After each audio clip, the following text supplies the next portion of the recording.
জাহাঙ্গীরনগর বিশ্ববিদ্যালয়ের ছাত্রদল নেতার সঙ্গে ঘুরতে গিয়ে শিক্ষার্থীদের হাতে আটক হয়েছে নিষিদ্ধ সংগঠন ছাত্রলীগের কেন্দ্রীয় উপদপ্তর সম্পাদক মিরাজুল ইসলাম খান শিমুল। পরে তাকে পুলিশে সোপর্দ করা হয়। শুক্রবার রাত 9:30টার দিকে কলা ও মানবিক অনুষদ ভবনের সামনে তাকে দেখতে পায় শিক্ষার্থীরা। এরপর তাকে আটক করে বিশ্ববিদ্যালয় প্রক্টরের উপস্থিতিতে আশুলিয়া থানা পুলিশের হাতে তুলে দেয়া হয়।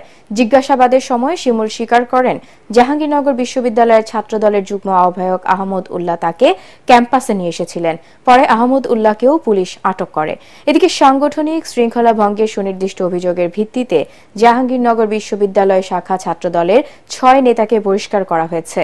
তারা হলেন সদ্য আহ্বায়ক কমিটির যুগ্ম আহ্বায়ক জোবায়ের আল মাহমুদ ও নাইমুর রহমান কৌশিক।